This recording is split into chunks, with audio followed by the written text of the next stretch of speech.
tracking their words from all their songs.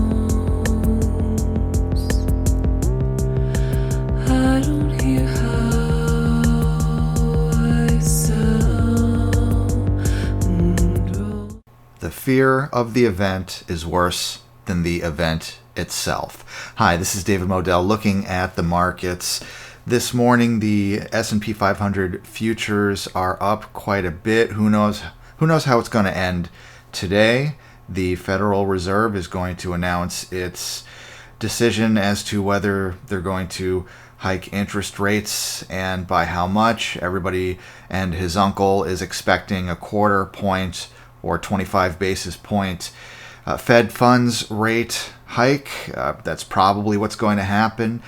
There was a lot of anxiety about it, but now that it's actually going to happen, it's not the end of the world. We're all still here. Corporations are, by and large, still making a lot of money. And when corporate earnings are good, then probably the fiscal picture is good overall. So I've been telling people, and you've seen my videos, I've been recommending buying stocks and not worrying so much. I suggested that there probably would not be a market crash in December and then January and February, and it didn't happen. We're in the middle of what I consider healthy correction. The S&P 500 went down 13% at one point. Looks like it might come back somewhat though. And I believe that, again, there's not going to be a crash, one of those 20, 30, 40%, 50% crashes. I don't think it's going to happen this month, which is March. No guarantees. Anything could happen. A crash could still happen. I doubt it, okay? Yes, you have the Ukraine-Russia situation going on. I don't think that's going to crash the stock market this month, and I don't think that the Fed rate hike is going to do it either. Some people are worried on a technical level about the death cross, the so-called death cross that's going on in the S&P 500. So this is TradingView.com, a daily candlestick chart of the S&P 500, and the 50-period simple moving average is here in blue, and then the 200-period simple moving average is here in red. And yes, the 50 SMA recently crossed below the 200 SMA.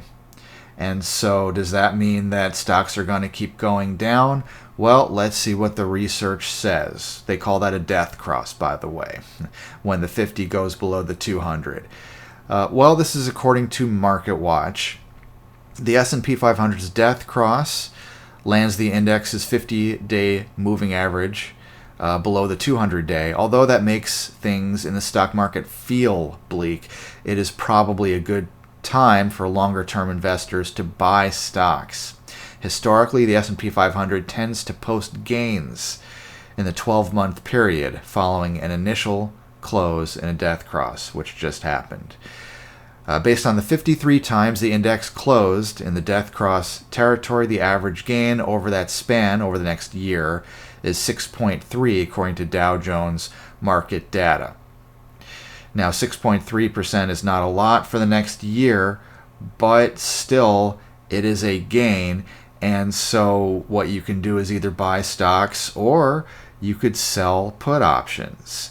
If you think that the market is just going to go sideways, let's say, or up a little bit over the next year, why not sell some put options on stocks that you really like a lot, such as Apple, Microsoft, something like that. And according to Fundstrat research, gains occur about 2/3 of the time historically over the next 12 months after a death cross. So it doesn't happen every time. Now, when the market goes down a lot after a death cross, that's happened a couple times. Sometimes it's gone down a whole lot, okay? Like November 1929, the death cross happened there.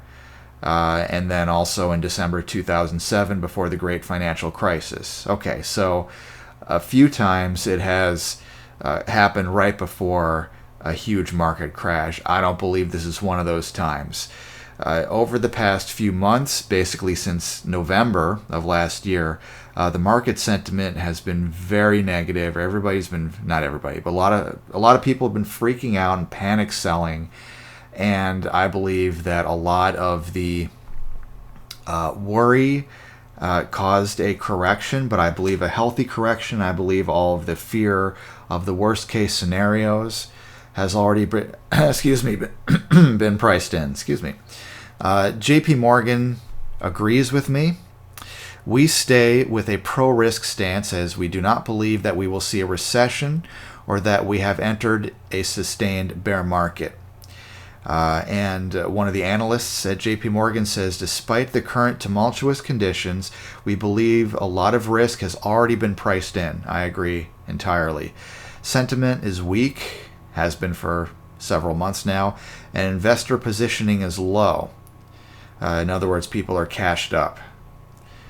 So we would add to risk with a medium-term horizon, meaning buy stocks. Now, I'm not telling you what to do. Do what you feel is the right thing to do. Make your own decisions. Do your own due diligence. Okay? Don't buy stocks because I'm buying stocks. But I think it's a great time to buy stocks.